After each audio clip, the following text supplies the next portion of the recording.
Karena kamu semua yang dibaptis dalam Kristus telah mengenakan Kristus. Nah, mengenakan itu berpakaian Kristus. Jadi Adam dan Hawa sudah mendapat petunjuk korban. Dan ini menunjuk kepada pakaian. Yesus Kristus dikenakan, dipakaikan. Nah, jadi terlalu banyak menunjuk kepada Yesus. Nanti penggenapannya dalam perjanjian baru, perjanjian lama banyak sekali. Makanya Yesuslah inti di dalam Alkitab ini. Banyak orang tidak mengerti. Karena takutnya iblis banyak dipakai untuk menyerang. Karena memang itu yang paling inti. Tidak akan ada kasih Allah nyata kalau Yesus tidak turun ke dunia ini. Yohanes 3 ayat yang ke-16 terkenal. Ya, karena demikianlah Allah mengasihi dunia ini sehingga dikaruniakannya anaknya yang satu-satunya, supaya barang siapa yang percaya kepadanya tidak binasa melainkan beroleh hidup yang kekal. Jadi kasih Allah itu nyata di dalam Yesus. Kenyataannya di dalam Yesus. Penciptaan itu juga nyata di dalam Yesus. Karena nanti terjadinya itu ada sewaktu Yesus atau firman itu sudah dikumandangkan. Nah, kasih Allah itu nyata juga kalau Yesus sudah menyatakan dirinya langsung. Jadi kalau Yesus itu belum datang ke dunia, kasih Allah itu baru di dalam rencana. Jadi kenyataannya itu ada dalam Yesus. Ini saudara-saudaraku. Nah, sesudah manusia itu juga berketurunan, bukan satu kebetulan mereka mengadakan korban. Kain sebagai anak yang sulung mempersembahkan dari hasil tanah, hasil bumi. Tapi Habel mempersembahkan korban sembelian. Ini semua itu menunjukkan kepada Yesus. Ini saudara-saudaraku. Salam. Tuhan Yesus memberkati kita semuanya. Dan kita akan melihat bahwa dalam Alkitab ini sangat nyata bahwa terbanyak diberitakan di sini adalah Yesus Kristus. Karena mulai dari perjanjian lama dia sudah ada merupakan dicontohkan tipologinya dan memang dinubuatkan, dan di dalam perjanjian baru itu digenapi. Jadi begitu banyak tentang Yesus Kristus, dan Yesus Kristus sendiri dia sudah berkata dalam Wahyu pasal yang pertama ayat yang ke-17, ketika aku melihat dia, tersungkurlah aku di depan kakinya sama seperti seorang yang mati, tapi ia meletakkan tangan kanannya di atasku lalu berkata, jangan takut, aku adalah yang awal dan yang akhir. Saya memperhatikan ini hal yang luar biasa. Yesus yang awal, Yesus juga yang akhir. Kita tidak membeda-bedakan mana yang paling besar, seperti orang yang pengejek-pengejek mana yang lebih besar, Allah, Yesus, atau Roh Kudus? Saudaraku, semua itu adalah bagian kesatuan daripada Allah itu, sehingga kita tidak boleh berkata mana yang lebih besar, aku, rohku, atau perkataanku. Semua itu menyatu, melengkapi satu tubuh yang hidup, yang begitu luar biasa. Jadi Yesus adalah yang awal dan yang akhir. Dalam hurufnya, huruf, saudaraku, ya kalau kita lihat ini alfa omega, ini hurufnya Yunani, alfa omega, dan artinya juga yang awal dan yang akhir.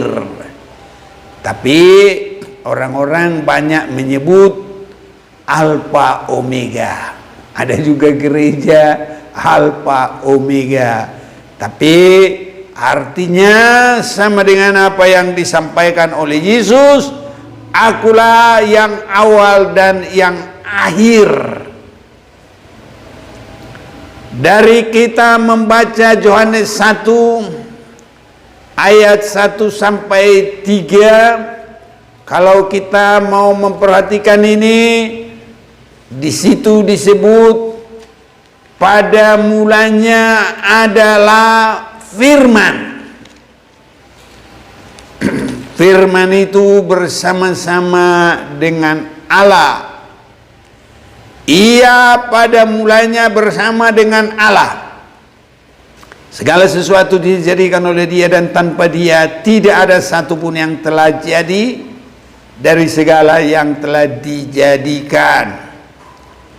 Ini pada mulanya, alfa. Itu huruf Yunani itu, huruf pertama itu alfa. Kalau kita huruf Latin A, habis A, B. Anak kecil juga tahu, saudara-saudaraku, ya. Jadi yang awal, sama dengan kita sudah sering mendengar pada mulanya Allah. Nah, maka roh Allah melayang-layang di atas bumi, dan berfirmanlah Allah. Jadi ada Allah, ada roh Allah, ada suara Allah yang disebut firman Allah. Itulah dalam Yohanes 1, pada mulanya adalah firman, dan firman itu adalah Allah. Jadi ini Yesus alfa. Jadi Allah menciptakan semuanya, Dia bersuara, Dia berkata, jadilah terang, maka jadilah terang itu. Jadilah bentangan, maka jadilah itu. Itu hari kedua, pemisah. Jadilah biji-bijian, maka jadilah. Jadi firman itu adalah Allah yang menjadikan. Itulah alfa di dalam pembentukan langit bumi yang kita diami saat ini. Persiapan umat Tuhan meningkat sampai menjadi tidak bercacat celah, disebut mempelai Tuhan yang nanti dijemput oleh Tuhan.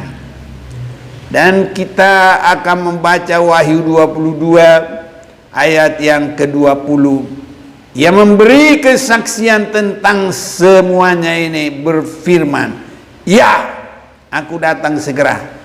Amin, datanglah Tuhan Yesus. Jadi mempelai laki-laki berkata aku akan datang, dan mempelai wanita berkata datanglah Tuhan Yesus. Ini diwakili oleh murid yang dikasihi Yohanes di Pulau Patmos. Itulah kerinduan gereja. Jadi Yesus akan mengakhiri semua, menjemput mempelainya. Gereja yang dewasa yang sudah disempurnakan, yang sudah menang. Ini saudara-saudaraku, dan Yesus juga menghakimi untuk menyelesaikan semua penggenapan dari Alfa Omega itu. Jadi kita sudah lihat saudara-saudaraku, bagaimana Yesus dalam Alkitab kita, dia Alfa, dia Omega. Dia mulai penciptaan, dan Omeganya itu, ya itulah dia akan datang lagi nanti menjemput umat-umat Tuhan yang sudah disempurnakan. Sekarang kita akan lihat di hampir semua ada yang menubuatkan tentang nanti Yesus juru selamat itu. Sewaktu Adam dan Hawa sudah berdosa, maka Tuhan harus menjatuhkan hukuman, baik kepada Adam dan Hawa, baik juga kepada ular itu. Apa yang disebutkan penghukuman mereka, kalau kita boleh perhatikan ini di dalam kitab Kejadian pasal yang ketiga itu,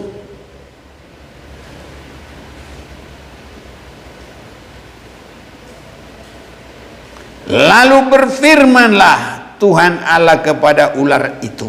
Ayat 14. Kejadian 3 ayat 14. Karena engkau berbuat demikian, terkutuklah engkau di antara segala ternak dan di antara segala binatang hutan.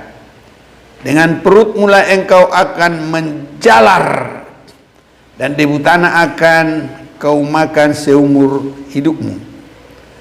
Aku akan mengadakan permusuhan antara engkau dan perempuan ini, antara keturunanmu dan keturunannya. Keturunanmu akan meremukkan kepalamu.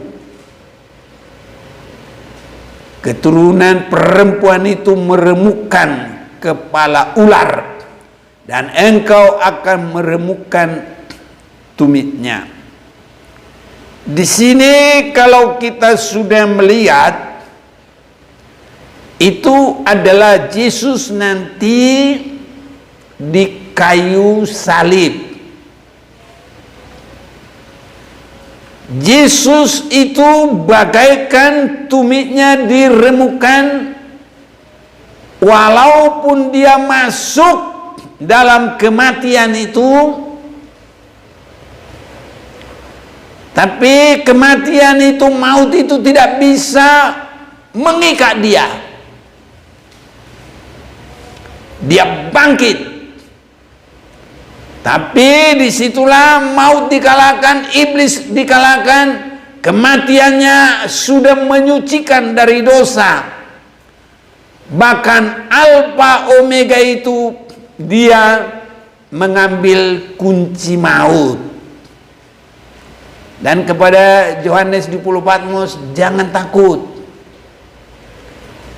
Kalau kita lanjutkan Alfa Omega itu juga termasuk mengambil kunci maut itu. Wahyu pasal yang pertama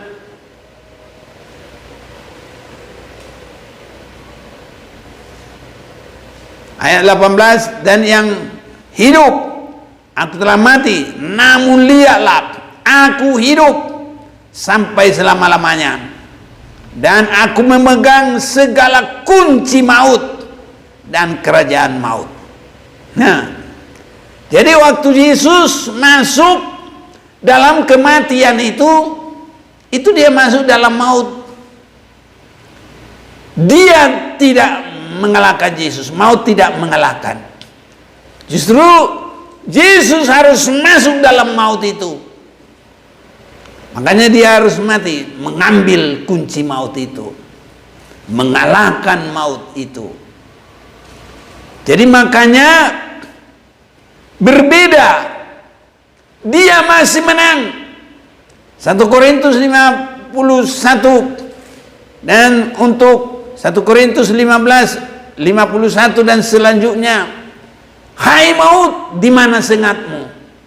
Hai maut, ya, tidak berkuasa lagi. Ini saudara-saudaraku, jadi karena Yesus itu bangkit, maka hanya seperti tumitnya saja yang diremukkan. Tapi kalau iblis itu kepalanya itu, kalau kepala itu remuk, ya harus mati.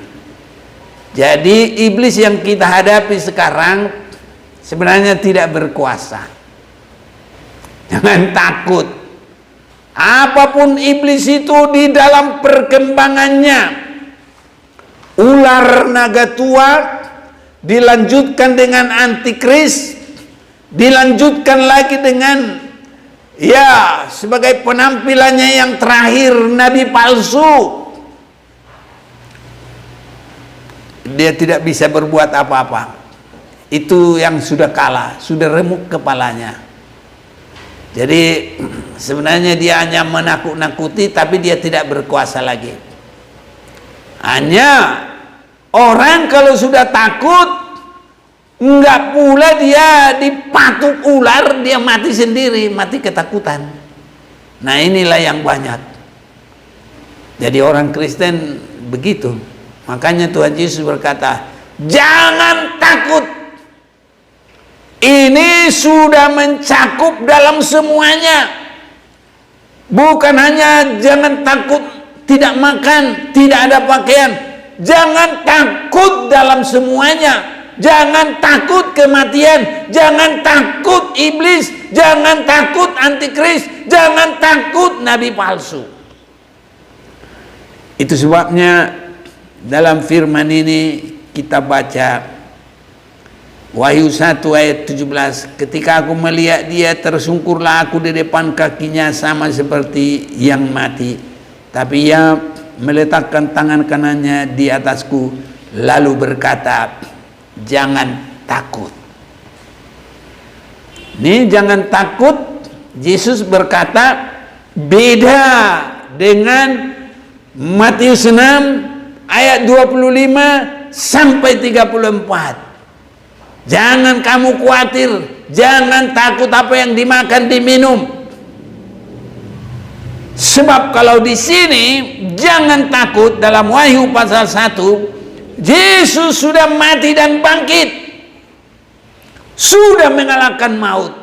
Beda Matius pasal yang ke-6 mulai 25. Biar Tuhan tambahkan iman kita, saudaraku.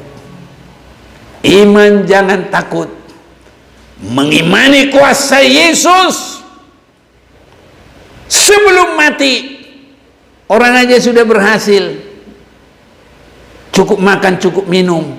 Petrus saja yang gagal nyari ikan, bisa dapat ikan sampai jalannya hampir koyak. Tapi kalau Yesus di dalam Wahyu pasal 1 yang sudah mati dan bangkit, sudah menghancurkan iblis, sudah menyucikan dosa, sudah mengambil kunci maut. itu yang berkata jangan takut. Saudara-saudaraku, tadi sebagai nubuatannya bahwa kepada ular itu akan ada terus perseteruan. Itu sebabnya iblis tidak akan tinggal diam seterusnya. Itu sebabnya di dalam 1 Petrus pasal 5 ayat 8, berjaga-jaga senantiasa. Iblis itu bagaikan singa yang mengaum-ngaum. Dia selalu ingin menyergap mana yang bisa ditelannya. Kita kalau hidup tidak takut, hidup senantiasa berkobar-kobar di dalam kepenuhan Roh Kudus. Saudara-saudaraku, pengurapan itu membedakan orang yang bisa dikuasai antikris dengan yang tidak. Itu sebabnya kalau kita dipenuhi dengan Roh Kudus, roh yang ada di dalam kita lebih besar dari semua apapun yang ada di bumi ini. Dalam 1 Yohanes pasal yang keempat, kita mau baca sebentar nih. 1 Yohanes pasal yang keempat, ayat yang keempat. Kamu berasal dari Allah, anak-anakku, dan kamu telah mengalahkan nabi-nabi palsu itu. Ini adalah nabi palsu ini oknum iblis yang terakhir. Jadi setan naga tua iblis, baru antikris, baru nabi palsu yang keluar dari bumi. Dengan kita dipenuhi dengan Roh Kudus, saudaraku, nabi palsu itu tidak berkuasa. Karena apa? Roh Kudus yang ada dalam kita. Itu sebabnya roh huruf besar dalam kamu lebih besar dari roh yang ada di dalam dunia. Roh Kudus ini hanya bisa diterima orang yang mengaku Yesus adalah Tuhan. Jadi itu hanya bagian bagi orang Kristen, tidak ada siapa-siapa yang lain. Karena harus mengaku dulu. Nah, baru nanti mereka boleh mengalami kuasa Roh Kudus. Jadi ini sudah menjadi nubuatan dalam perjanjian lama sebagai nubuatan yang pertama. Keturunan ular justru itulah yang menyalibkan Yesus. Itu adalah imam-imam kepala bersama dengan semua orang itu berkata, salibkan Yesus, lepaskan Barabas kepada kami. Kayapas tidak bisa berbuat apa-apa, dia cuci tangan, sudah terserah sama kalian. Dan benar-benar Yesus disalibkan, tapi Yesus bangkit. Nah, dan Yesus adalah anak dari Maria, perempuan kudus. Dan kalau Maria nanti kasih nama bagi Yesus, bagi anaknya, namanya harus Yesus. Dan nama itu adalah pesanan titipan surga. Engkau harus memberikan namanya Yesus. Itu dari Allah Bapa. Dan kalau kita lihat nanti apa pembicaraan dari Yesus, namamu yang engkau berikan kepadaku. Ada baiknya saya bacakan biar semuanya jelas bahwa dalam Alkitab kita ini Yesus adalah inti dari semuanya. Dalam Yohanes pasal yang ke-17, saya bacakan ayat 11. Dan aku tidak ada lagi di dalam dunia, tapi mereka masih ada di dalam dunia. Dan aku datang kepadamu ya Bapa yang kudus, peliharalah mereka dalam namamu, yaitu namamu yang telah engkau berikan kepadaku, supaya mereka menjadi satu sama seperti kita. Sebenarnya Yusuf sudah mau menceraikan Maria, tapi malaikat berkata, jangan engkau ceraikan, bahwa apa yang dikandung itu adalah pekerjaan Roh Kudus, dan engkau akan menamai dia. Ini saudaraku, nama dari surga di bawah malaikat, Yesus.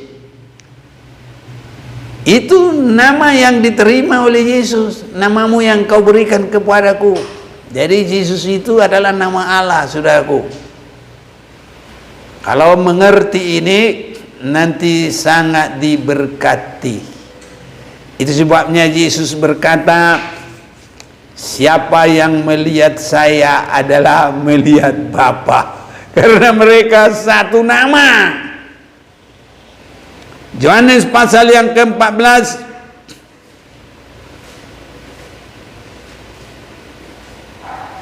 mulai ayat 9, kata Yesus kepadanya, telah sekian lama aku bersama kamu Filipus, namun engkau tidak mengenal aku. Barang siapa telah melihat aku, ia telah melihat Bapa. Bagaimana engkau berkata, tunjukkanlah Bapa itu kepada kami? Tidak percayakah engkau bahwa aku di dalam Bapa dan Bapa di dalam aku? Apa yang aku katakan kepadamu tidak aku katakan dari diriku sendiri, tapi Bapa yang diam di dalam aku, dialah yang melakukan pekerjaannya. Percayalah kepadaku bahwa aku di dalam Bapa, Bapa di dalam aku, atau setidak-tidaknya percayalah karena pekerjaan-pekerjaan itu sendiri. Aku berkata kepadamu, sesungguhnya barang siapa percaya kepadaku, ia akan melakukan juga pekerjaan-pekerjaan yang aku lakukan, bahkan pekerjaan-pekerjaan yang lebih besar daripada itu, sebab aku pergi kepada Bapa. Jadi saudaraku, kesungguhan kita, penyerahan kita, tapi kita ini masih terlalu jauh dari karakter Kristus. Dalam Filipi 2 mulai ayat yang ke-6, supaya kita memiliki pikiran yang ada pada Kristus, perilaku hidup, kerendahannya, tidak mempertahankan, turun, merendahkan diri, melayani bukan untuk dilayani.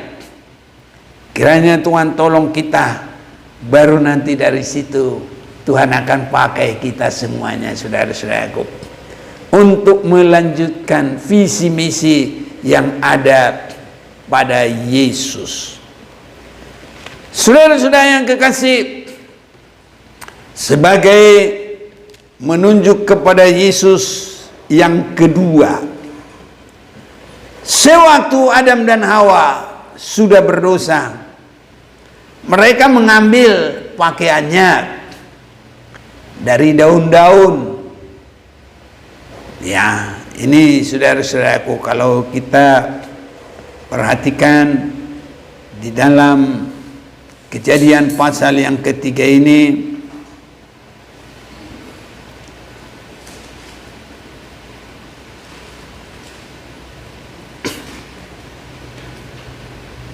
saya bacakan. Kalau mereka sudah ketakutan, mereka mengambil pakaian mereka. Dalam ayat 9, karena mereka telanjang. Tapi Tuhan Allah memanggil manusia itu dan berfirman kepadanya, di manakah engkau? Ia menjawab, ketika aku mendengar bahwa engkau ada dalam taman ini, aku menjadi takut karena aku telanjang, sebab itu aku bersembunyi. Nah, ini saudara-saudaraku, ya.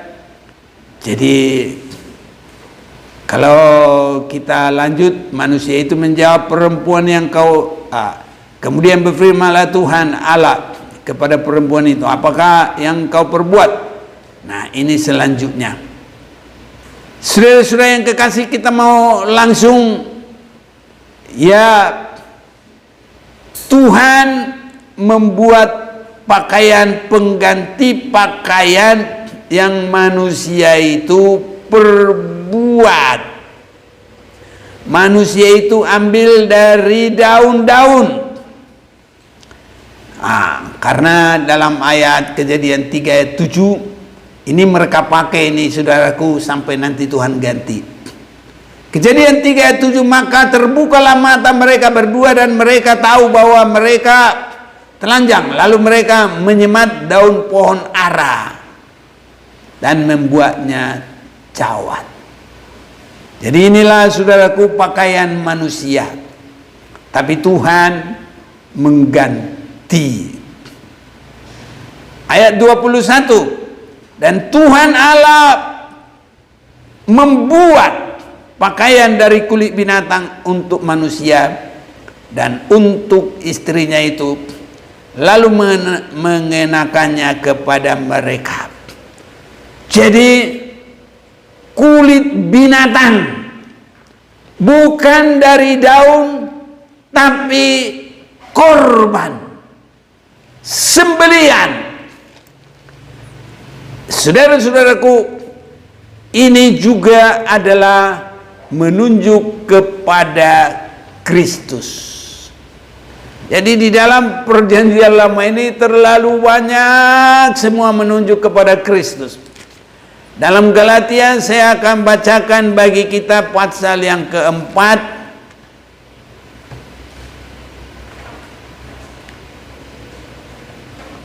Dalam Galatia ini, di situ kita boleh memperhatikan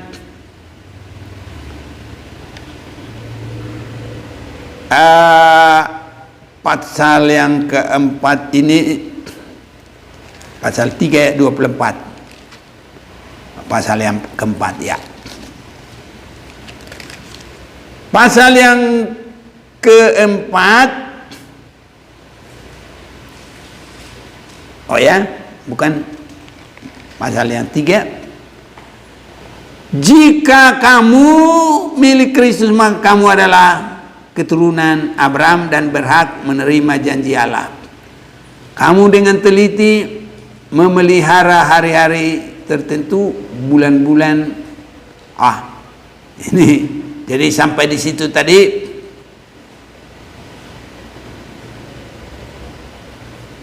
Ayat yang ke-27. Karena kamu semua yang dibaptis dalam Kristus telah mengenakan Kristus. Nah, mengenakan itu berpakaian Kristus. Jadi Adam dan Hawa sudah mendapat petunjuk korban. Dan ini menunjuk kepada pakaian. Yesus Kristus dikenakan, dipakaikan. Nah, jadi terlalu banyak menunjuk kepada Yesus. Nanti penggenapannya dalam perjanjian baru, perjanjian lama banyak sekali. Makanya Yesuslah inti di dalam Alkitab ini. Banyak orang tidak mengerti. Karena takutnya iblis banyak dipakai untuk menyerang. Karena memang itu yang paling inti. Tidak akan ada kasih Allah nyata kalau Yesus tidak turun ke dunia ini. Yohanes 3 ayat yang ke-16 terkenal. Ya,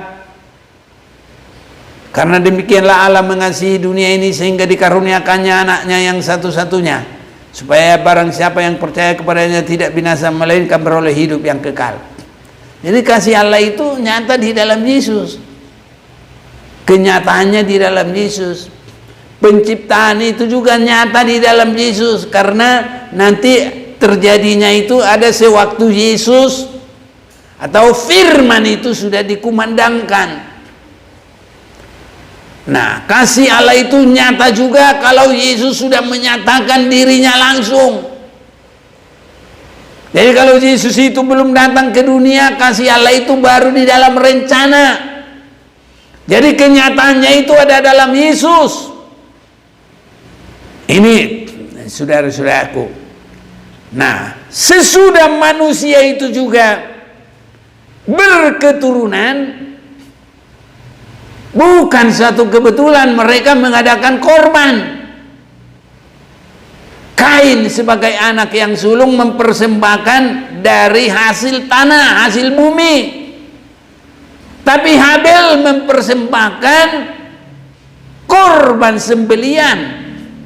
Ini semua itu menunjukkan kepada Yesus. Ini saudara-saudaraku. Jadi korbannya Kain tertolak, sama dengan pakaian yang diambil dari daun pohon ara, tolak dari bumi. Yang berterima adalah korban sembelian, menunjuk kepada Yesus Kristus. Jadi korban Habel yang diterima karena ada kaitan menunjuk kepada Yesus Kristus. Dan kalau kita lihat lagi, Abraham mempersembahkan anaknya, siap. Tapi malaikat berkata, cukup sampai di sini. Itu domba yang sudah ada ya terkait di ranting-ranting. Itulah yang dipersembahkan. Ini menunjuk kepada Yesus. Baru keturunan dari Abraham ini menerima, satu bangsa menerima ibadah harus ditandai dengan korban. Itu dalam imamat begitu jelas semuanya. Dan ini terus dan ditutup nanti setelah Yesus dikorbankan di Golgota. Tidak perlu lagi korban-korban sembelian. Makanya kita nggak pakai hari raya korban. Tidak ada, tidak perlu. Justru kalau kita hari raya korban sudah menghinakan korban Yesus, tidak mengakui. Tapi kita semua sudah ada korban Yesus. Bahkan itu juga jadi pakaian bagi kita, mengenakan Kristus. Itu sebabnya saudara-saudaraku, di dalam Alkitab ini Yesus Kristus adalah yang terutama. Dan semua di dalam kenyataan, kematian, kebangkitan dimuliakan. Harus di situ. Karena kita sudah lihat bagaimana meremukkan kepala ular. Dia masuk dalam maut itu. Bagaimana pakaian dari Adam itu diganti yang dari hasil bumi menjadi satu korban. Bagaimana korban daripada Habil berterima karena korban sembelian. Bagaimana Abraham korban sembelian. Dan selanjutnya yang ada sangkut pautnya dengan Tuhan Allah itu selalu korban, korban, korban. Tidak ada yang tanpa korban. Korban yang berdarah. Dan nanti ditutup dengan darah Yesus. Itu sebabnya tidak bisa tidak. Ada waktunya. Semua lidah harus mengaku Yesus adalah Tuhan. Dan semua lutut akan bertelut. Tidak bisa tidak. Yesus nanti turun yang penuh dengan kuasa. Dia akan menghakimi semua manusia. Dan tidak boleh tidak, kalaupun dia nanti untuk keberkatan mengaku dan bertelut untuk keberkatan, itu ada. Tapi ada juga harus dipaksa, walaupun bukan untuk keselamatan, tapi dia harus mengerti, karena memang Yesus itu adalah Tuhan, hakim yang adil. Filipi pasal yang kedua, ayat yang ke-9. Itulah sebabnya Allah sangat meninggikan dia dan mengaruniakan kepadanya nama di atas segala nama.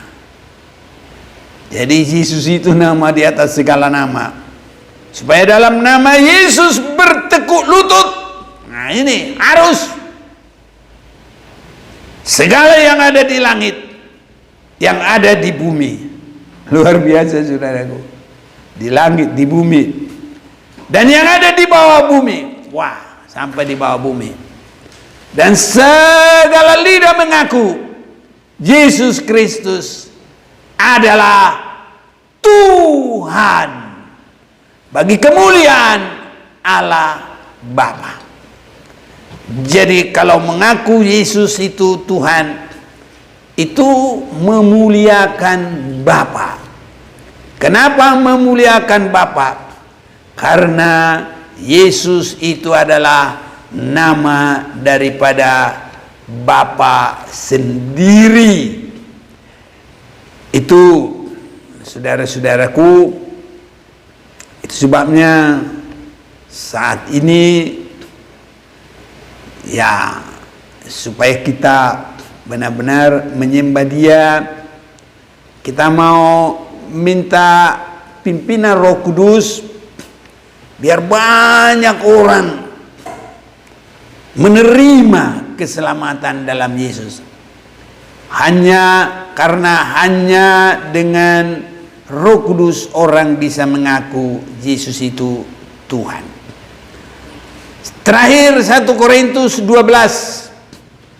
Karena itu aku mau meyakinkan, ayat 3. Karena itu aku mau meyakinkan kamu bahwa tidak ada seorang pun yang berkata-kata oleh Roh Allah dapat berkata terkutuklah Yesus, dan tidak ada seorang pun yang dapat mengaku Yesus adalah Tuhan selain oleh Roh Kudus. Jadi Yesus adalah Tuhan biar bumi ini dipenuhi dengan Roh Kudus. Terlebih kita sudah mengerti, yang mendengarkan khotbah ini di rumah, yang mendengarkan khotbah ini dimanapun, bahkan lewat YouTube di seluruh bumi bisa lihat, Yesus adalah Tuhan. Tapi mereka yang melawan, mereka yang menghina, mereka yang mengolok, karena tidak ada Roh Allah pada mereka. Yang ada adalah roh manusia, roh agamawi, menantang.